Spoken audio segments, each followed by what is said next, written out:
और लाइक का बटन दबा दीजिए।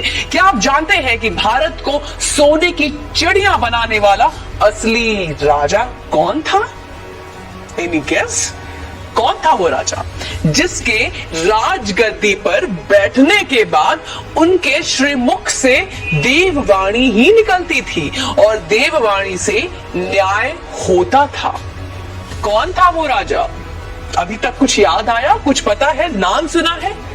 या अकबर बीरबल की खिचड़ी में ही रह गए? जिसके राज्य में अधर्म का संपूर्ण नाश हो गया था। कौन था वो राजा? महाराज विक्रमादित्य।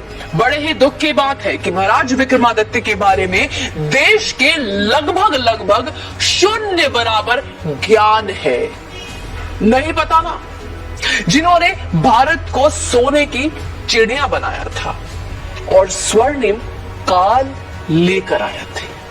दोस्तों, उज्जैन के राजा थे गंधर्व सेन, जिनके 3 संतानें थी। नाम नहीं पता होगा।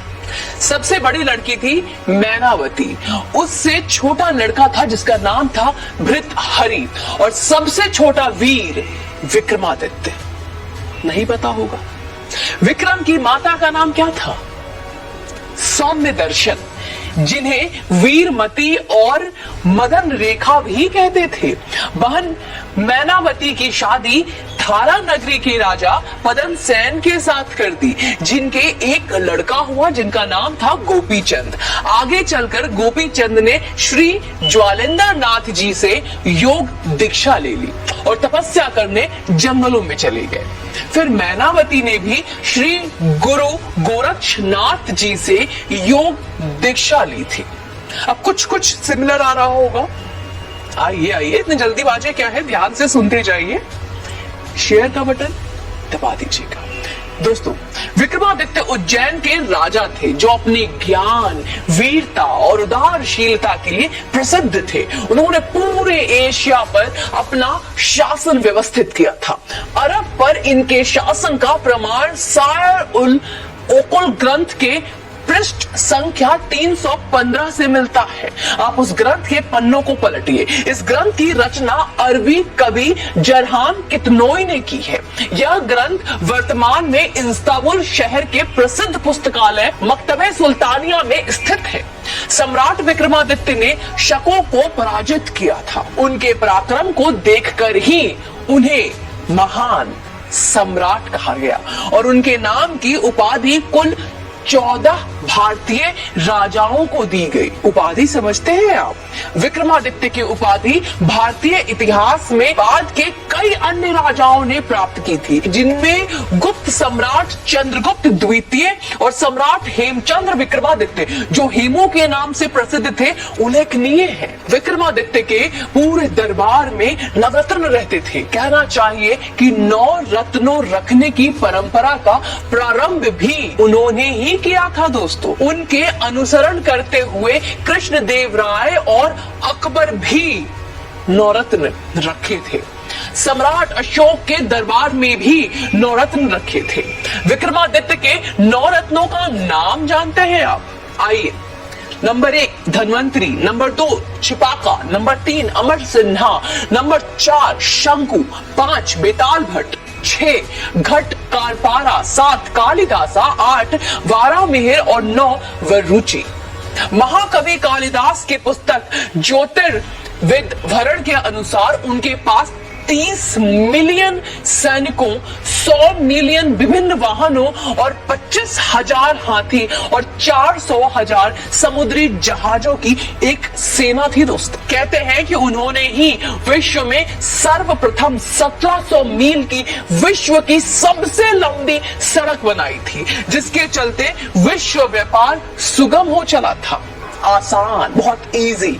आज ये देश और यहाँ की संस्कृति केवल विक्रमादित्य के कारण अस्तित्व में है। इस बारे में ज्ञात है आप? अशोक मौर्य ने बौद्ध धर्म अपना लिया था। शायद ये इतिहास के किताबों में भी पढ़ाया गया था और बौद्ध धर्म बनकर 25 साल राज किया था। भारत में तब सनातन धर्म लगभग समाप्ति पर आ गया था दोस्तों। जी हाँ, आप बहुत चौंक रहे होंगे सुनकर कि मैं क्या कह रही हूँ। देश में बौद्ध और अन्य हो चुके थे। रामायण और महाभारत जैसे ग्रंथ खो गए थे, बिल्कुल खोने से लग गए थे। महाराज विक्रम ने ही पुनः उनकी खोज करवाकर उसे स्थापित किया। विष्णु और शिव जी के मंदिर बनवाए और सनातन धर्म की फिर से संरक्षण किया, बचाया। विक्रमादित्य के 9 रत्नों में से एक कालिदास ने अभिज्ञान शाकुंतलम लिखा। अभिज्ञान शाकुंतलम का नाम शायद कुछ सनातनियों ने पहले भी सुन रखा होगा, जिसमें भारत का इतिहास है। अन्यथा भारत का इतिहास कहा क्या मित्रों? हम भगवान कृष्ण राम को ही खो चुके थे। हमारे ग्रंथ ही भारत में खोने के कगार पर आ गए थे। बहुत चौंकाने वाली बात बता रही हूं मैं आपको। उस समय उज्जैन के राजा भृतहरि ने राज छोड़कर श्री गुरु गोरक्षनाथ जी के योग की दीक्षा ले ली और तपस्या करने जंगलों में चले गए और अपना सारा राज अपने छोटे भाई विक्रमादित्य को सौंप दिया। वीर विक्रमादित्य भी श्री गुरु गोरक्षनाथ जी से गुरु दीक्षा लेकर राजपाट संभालने लगे। और आज उन्हीं के कारण, हाँ मैं फिर से बार बार दोहराऊंगी, आज उन्हीं की वजह से, उन्हीं के कारण सनातन धर्म बचा हुआ है। हमारी संस्कृति, हमारा धरोहर बची हुई है। Our heritage, our culture is still safe because of it. महाराज विक्रमादित्य ने केवल धर्म ही नहीं बचाया है, उन्होंने देश को आर्थिक तौर पर सोने की चिड़िया बनाई। उनके राज को ही भारत का स्वर्णिम राज कहा जाता है दोस्तों। विक्रमादित्य के काल में भारत का कपड़ा विदेशी व्यापारी सोने के वजन से खरीदते थे। एक वो वक्त था, भारत में इतना सोना आ गया था, इतना अधिक सोना था कि वो सोना नहीं, गोल्ड। सब लोग सो जाओ, गोल्ड। विक्रमादित्य काल में सोने के सिक्के चलते थे। आप गूगल इमेज कर विक्रमादित्य के सोने के सिक्के देख सकते हैं कि किस तरह के सोने के सिक्के उस वक्त होते थे, किस तरह के सोने के सिक्के पाए जाते थे उनके काल में। कैलेंडर जो विक्रम संवत लिखा जाता है वह भी विक्रमादित्य का स्थापित किया हुआ है। हमें उसे फिर से लाना है। आज जो भी ज्योतिष गणना है, जैसे हिंदी संवत, वार, तिथियां, राशि, नक्षत्र, गोचर आदि, उन्हीं की रचना है। वे बहुत ही पराक्रमी, बलशाली और इतना ही नहीं, बहुत ही बुद्धिमान राजा थे। कई बार तो देवता भी उनसे न्याय करवाने आते थे। आप इस बात से अंदाजा लगा सकते हैं, विक्रमादित्य के काल में हर नियम धर्म शास्त्र के हिसाब से बने होते थे। न्याय, राज सब धर्म शास्त्र के नियमों पर चलता था। आप इससे उनका छवि अपने मस्तिष्क में खुद निर्माण कर सकते हैं।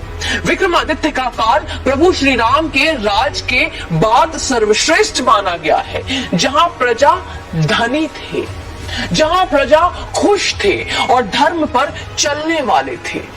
बड़े दुख की बात है कि भारत के सबसे महानतम राजा विक्रमादित्य के बारे में हमारे विद्यालयों में, स्कूलों में, कॉलेजों में कहीं कोई स्थान नहीं है।